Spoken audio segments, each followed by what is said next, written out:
happily married life in a true marriage. Man and women think more of the partnership than they do of themselves. It is an interweaving of interests and a facing of sacrifice together for the sake of both. A feeling of security and contentment comes from mutual efforts. Most of the trouble and worries, acring asks amongst husband and wife, parents and children, their relatives and friends are due to misunderstanding and impatience. The husband should not treat the wife as a servant, although he is the breadwinner of the family. It is his duty whenever he is free to help his wife in the household. On the other hand, the wife should not always nag or grumble at her husband whenever there is any shortage at home. She should not also be suspicious of her husband.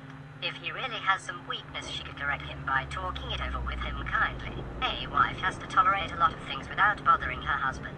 A husband also has to act wisely. Marriage is a blessing, but many people turn the married life into a curse due to lack of understanding, tolerance and patience. Poverty is not the main cause of an unhappy married life. Husband and wife must learn to share the pleasure and pain of everything in the daily life. Mutual understanding is the secret of a happy family life. Accept criticism. Sweetness is sickness, bitterness is medicine, praise is like a sweet, excess of which cause sickness, and criticism is like a bitter pill or a painful injection which cures sickness. We must have the courage to welcome criticism and not to be afraid of it. The ugliness we see in others is a reflection of our own nature. A man's individual life, circumstances and world are a reflection of his own thoughts and beliefs. All men are mirrors reflecting according to their own surface. All men, looking at the world of men and things, are looking into a mirror which gives back their own reflection. Mind your own business. How nice it is if you can attend to your own affairs without too much of interference with others' business.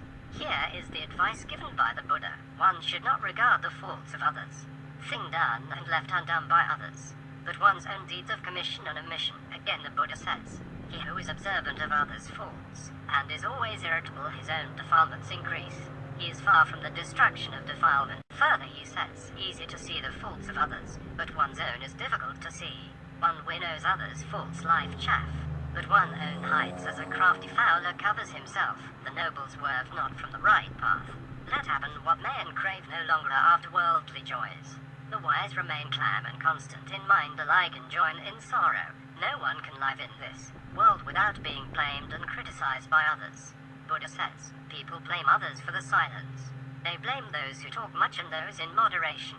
There is therefore no one in this world who is not blamed. Further he says, there never was, nor will be, nor is there now anyone who is wholly blamed or wholly praised.